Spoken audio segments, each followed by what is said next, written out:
Еще громче, громче, не слышно.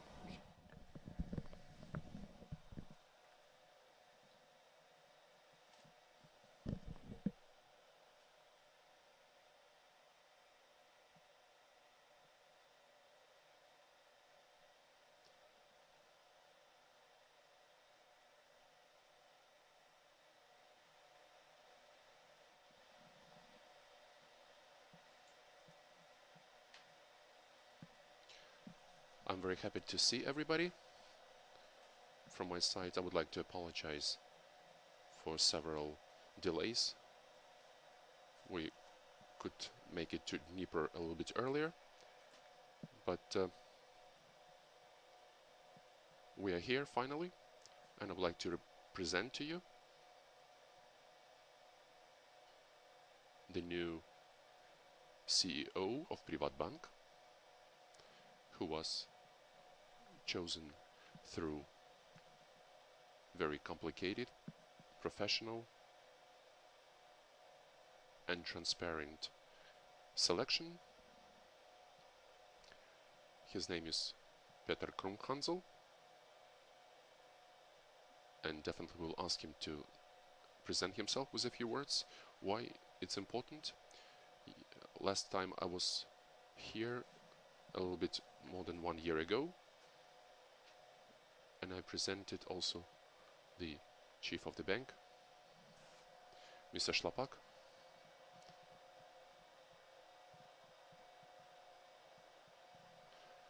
And this was not an easy time. It was not clear. Everybody believed that the bank would develop successfully, but there were a lot of misunderstandings, a lot of risks.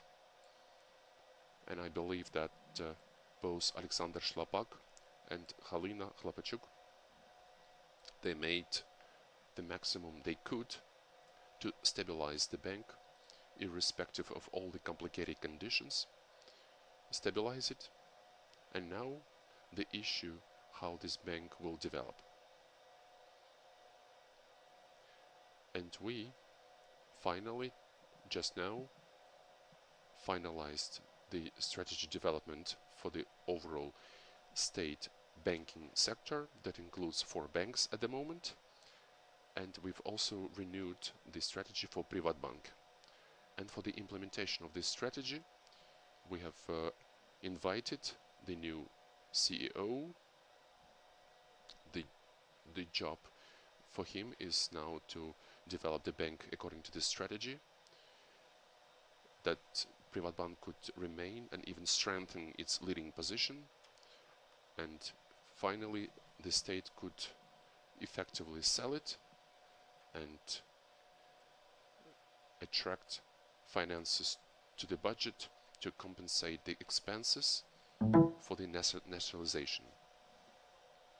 In other words, a lot must be done. The staff is looking forward to their new CEO, and I'm sure this will be a joint work, both of the managers team and of the employees. They have the joint future. Together they will build a successful bank that will hold leading positions in Ukraine. From my side, we will support maximum both Приватбанk and other state-owned banks, but our function of the Ministry of the Finances, we as shareholders, we don't interfere with management. We participate in some key decisions like strategy, maybe some strategic goals, but the rest of it goes to this professional team who will bring the bank forward. Once again, I would like to congratulate you in Dnieper, and I wish you success. I would like to invite to have a word to Mr. Peter Krumhansel.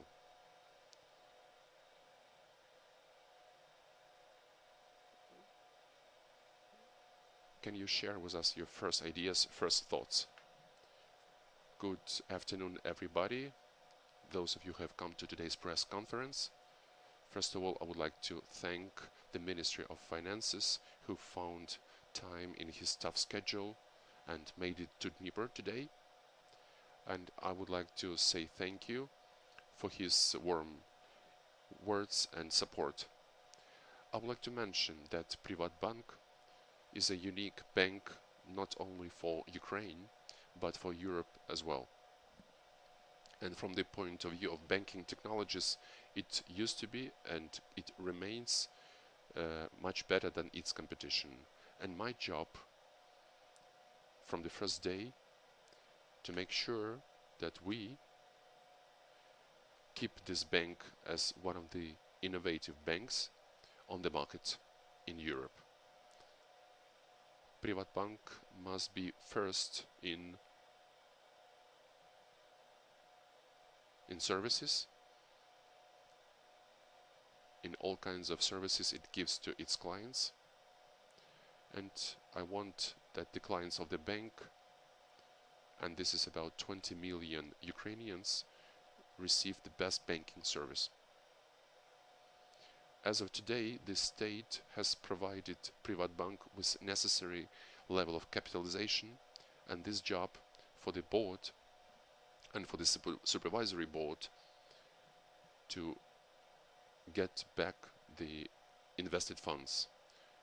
Of course, I have just started my job, but I believe that once I have studied tons of documents and the processes which I would need, I would need to fine-tune the new business model of the bank and gradually introduce it. There are a number of issues which I need to do. First of all, this is the audit of all processes to know how the bank works and how we can make it even better. Also to build the system of risk management, which we should make from zero. There are issues that pertain to operational activity of the bank, and there are many other issues which we must discuss. For instance, issues related to security. Of course, this is not the issue only for the bank. This is the issue for all banks and corporations in Ukraine and elsewhere in the world. I think that all these directions require a lot of working, and I'm very happy that the bank as of today has a lot of highly qualified colleagues and staff, and I'm sure that we will be able to, within this year, make this bank the best not only for Ukraine, but we will make it the best in Europe, and I'm sure about it. Thank you very much. I would like to also give the word to our other colleague with some short summary of the work of the bank, of the strategy. Good evening to everybody. We are very happy to see everybody. 2 days ago, I received this summary, the summary of banking nominations. Приватбанk received several of them. The bank with lots of cards. I said I would like to receive the bank which would be the most profitable bank. This is how it should be. To summarize the year, really, today we have 206 billions of toxic assets, and we as a state and we as a bank have to continue working with this. We have created some assets which we should return to the society, to the budget. This is the main important job. If we summarize the year, the 2017 we ended with forming reserves of 90%. However, January it has a different history. Our supervisory board is independent. We have approved the budget for 2018. So our forecast and our budget is meant with the surplus of 4 billion. So already In January we have half a billion profit, so we are very confident looking into the future of 2018, what we have done and what we haven't done. I'm very sure that the staff of Приватбанk and the number of staff that we have in Приватбанk, it can have better surety that the bank will continue its development. At the beginning of the year, we had some doubts, some concerns. There would be some changes that would create some massive misunderstanding, like staff cuts or decrease in salaries. But if you look at the banking statistics, and the salaries of Приватбанk are definitely higher than elsewhere in the banking sector. So this was done correctly by the supervisory board that supported this decision, and the management board. The first job was to keep the staff, and this job was done well. The quality, to remain the quality of serving our clients. At the beginning of the year, there were a lot of processes that the clients were massively leaving the bank. As of today, the trajectory of our movement has been recovered. Clients are coming back, and if we look at the number of cash, amounts of cash that Приватбанk has worked on via banking machines, it's 1.3 trillion hryvnia. It's about our cash cash office staff, banking machines. So we have done 3 times the turnover of cash elsewhere in Ukraine. So we will have definitely the basis to report to the bank owners that we are very successful. This is the capital that this is the capital that the society has taken from other society needs and aimed at supporting Приватбанk. So our first job is to bring back this capital to the state budget via all the possible legal means. Let's move to some questions.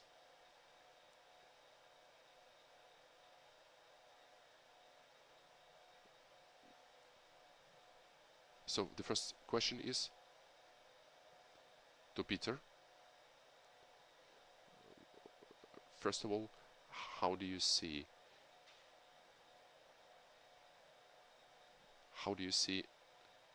the policy of separation of the spheres of influence of the CEO versus the supervisory board? This is number one. And secondly, do you have your own team? Would you invite new people? Do you want to see new people in your team? The first question relates to the management board, to the supervisory board. The supervisory board is responsible for the strategy, for the basic results, and returning assets to the state. That's where we will work together. The supervisory board, once again, it's a strategy. That what concerns the management board, it's the operational activity. We will develop processes. We will resolve issues with liquidity of passives or actives. This is the personnel issues, this is risk management, and so on. This is number one. What concerns the team, I would say that I do not exclude that I would bring my own colleagues who I have known for some time, the specialists who have worked in this sphere for some time, because there are some serious jobs, serious issues that relate to Приватбанk, and these issues must be resolved by specialists of the world level. But for me, it's not important if there are people who are working in the bank, if they're Ukrainians or if they're foreigners. What's important for me, that they have experience, that they do their job well. I would like to add What concerns, this is a good question, the separation of authority between the supervisory board, the management board, that also relates the separation of authority between the owners and the management. And the key role is played by the supervisory board, because its main function is to make sure that the bank is managed without political influence, that it works exclusively on commercial ideas. Why I'm emphasizing this? Because in reality, this is not just a pilot. We're not piloting anything. It's just one of the first examples of how it should work, the new model of corporate development. It should be apolitical through professional supervisory boards, and the key focus on receiving commercial results. Because the state, if it owns the company, it does it for receiving profit. And that should concern the limited number of companies. The rest must be privatized. The state is not, to begin with, an effective owner for thousands of companies. It should own a short list of very strategic enterprises, very successful. I'm looking at the experience of the independent supervisory board of Приватбанk. This is the example for the rest of the state-owned sector, and also the example for the banking institutions that are in the state. Two banks, for instance, don't yet have the supervisory boards, and this is not normal.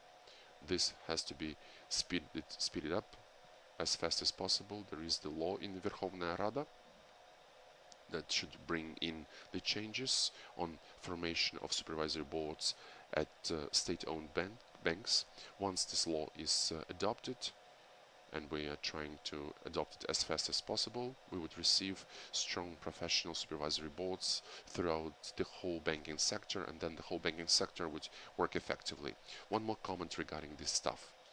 The bank, any bank, and including Приватбанk, especially, this is technologies, this is people. And my first impression 1 year ago, I saw very strong staff, strong employees who were aimed at developing the bank.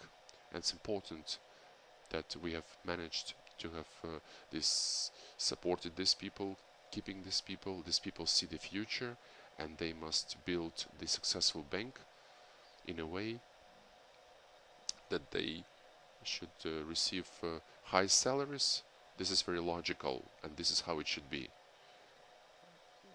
The state company can't have people who work for it who don't receive good remuneration for their work, because from these people depends the quality and success of these state companies, state banks. And I'm sure this policy will stay in place.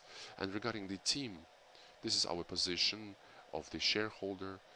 I'm, as the Minister of Finance, the new management manager of the board, chairperson of the board. Of course, he should formulate his team. He has full mandate, his responsibility to develop the bank and form the team as he deems necessary.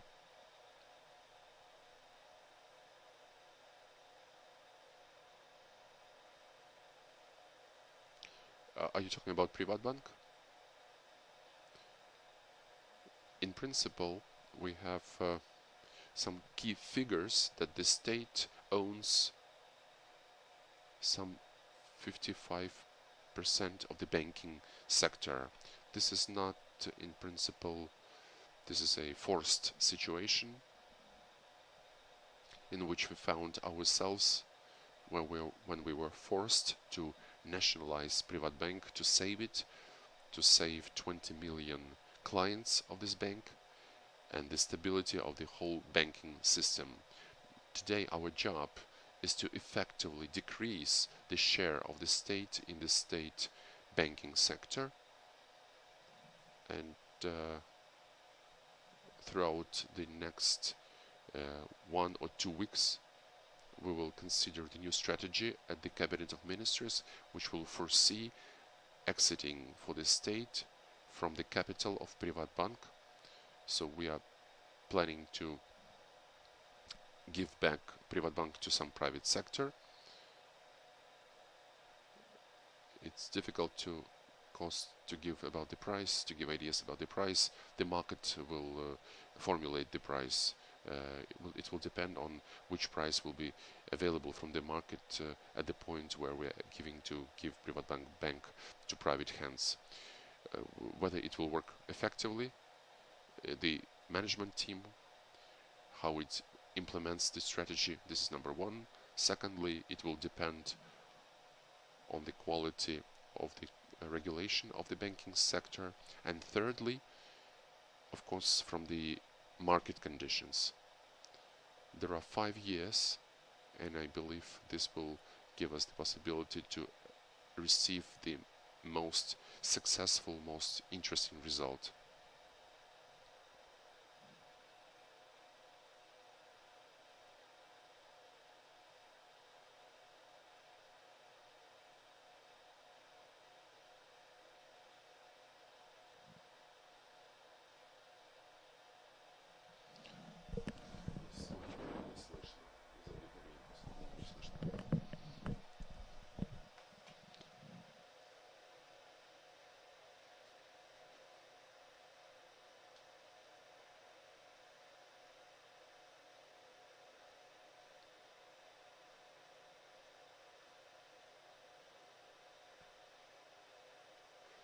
Look, this issue is not really towards myself, because I'm the representative of the owners of the bank.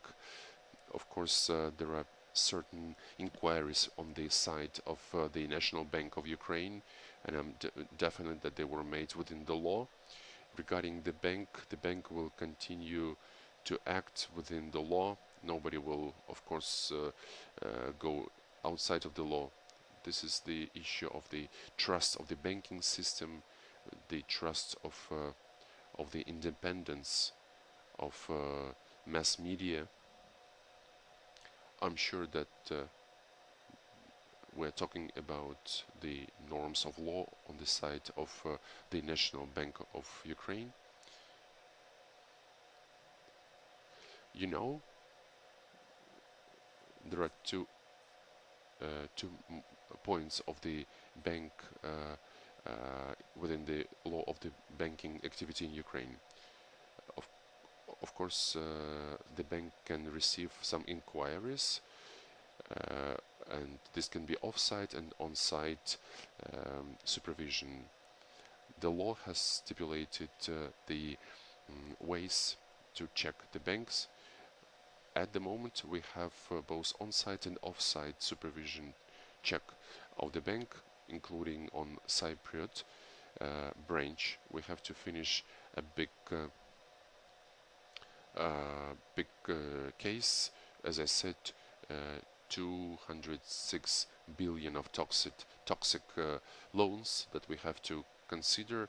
Some investigation cannot be public at that moment, but in the interests of its clients, keeping the banking secrets as prescribed by the law, as of today we are doing the transfer of information regarding the clients only when there is a direct request according to the clients. So it's not given to third parties. It can be only within the limits set by the institution that have requested this information. This is the communication between only National Bank of Ukraine and Приватбанk. No information is leaking to third parties.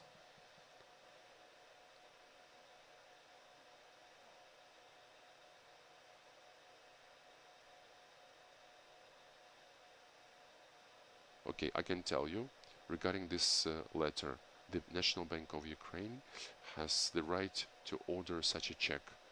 We made some requests with some first name, last name. The bank has to do its work professionally. We've requested this from the National Bank of Ukraine, and it will continue its check. As at the moment, Приватбанk has proved to National Bank of Ukraine that it will keep the information and transfer the information only within the limits of the law prescribed by the law of Ukraine on banking activity. Приватбанk received huge billions of losses. Was this before it was nationalized, or even after it was nationalized? Okay, the minister cannot talk about the operational activity of the bank. I would like to say the following. Definitely,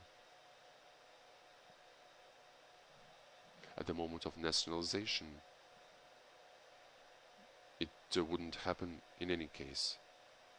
It was not logical to take the bank out of the market. It was done only via its difficult condition to save the bank, to nationalize the bank, and of course these losses were understood. But in the future, as was already mentioned by Galina, the bank will be profitable, and the new strategy foresees that the bank will develop only via profits, and at the moment of its sales, the state would be able to compensate a huge share of the spent money for nationalization. That's number one. Secondly, regarding the issue, should the bank or should the state keep non-profitable assets? It doesn't matter. The state should not own, and this is the position of the Cabinet of Ministers, the state should not be the owner. We should minimize our role in economy. Приватбанk, the question is why we're not selling it at the moment, because we believe that the conditions are not ideal, not optimal. Via the professional management, we should add value in order that the state could receive the maximum profit. I would like also to give my explanation why we have the minus result.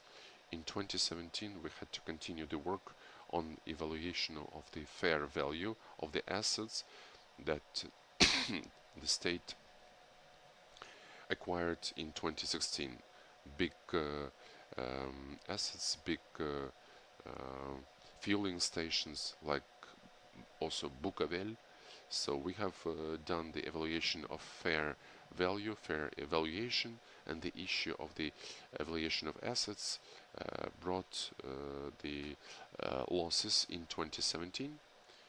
The reserves that the bank should have formulated for these assets, if we consider those assets, we would have the plus.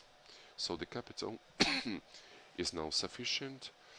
It's not the best year, but we have the capital of 26 billion at the moment that allows us to be very sure in serving our clients. We will not live to see that the bank is not transparent. All necessary reserves were formed. Now everything is according to international standards, and everybody can now look at the financial state of the bank to see how effectively the management is ruling the bank. That's why follow the success of Приватбанk.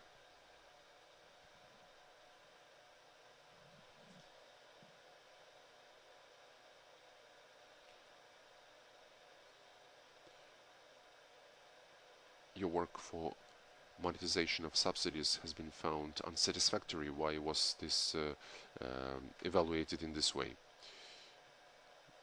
The Ministry of Finances is now implementing a series of important initiatives. The easiest would be to do nothing. You do nothing and the country doesn't change.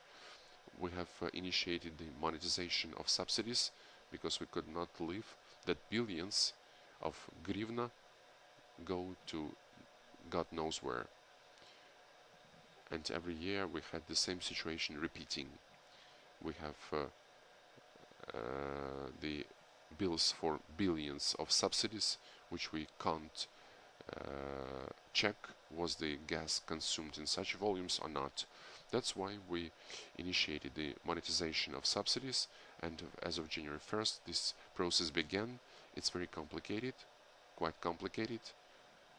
Both us and the Prime Minister has supported this. Of course we have to make corrections, because every step we have to look at the situation and correct our actions. In order to successfully monetize the subsidies, so we know where each grivna goes from the state budget. When there are some problems come up, we look for solutions. Unfortunately, not everybody is ready to accept this. Someone wants just to, it's fashionable here, especially before the elections, to criticize somebody. Some, of course, people suffer from us stepping on their private interests, because now we are moving into direct relationship with those who consume gas, not via the complicated schemes where we used to lose 30-40%. That's why I take it very quietly. The government is working to make sure that the monetization should be successful, and the next step will be the monetization of subsidies all the way through the end consumers, in order to avoid any kind of misuses, and I'm sure that we will be supported by the parliamentaries. I will come back. We're working on necessary changes in legislation without too much noise, too much shouting. We will bring them up to the nearest meetings of the Cabinet of Ministers, and believe me, the process is not easy. There will be more changes ahead of us, but without it, to achieve the effective use of state money is not possible. We will be very persistent in implementing this further.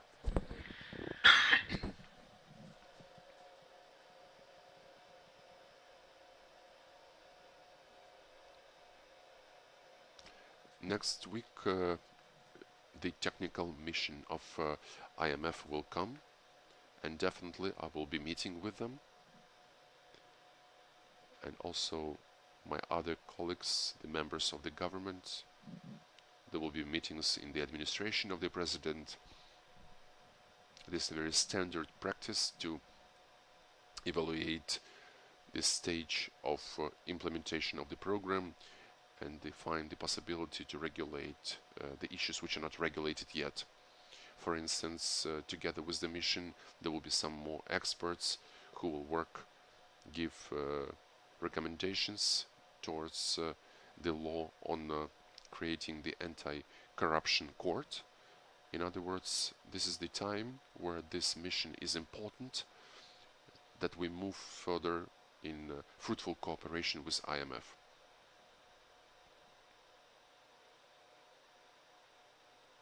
Thank you so much, dear Mr. Minister. We would like to ask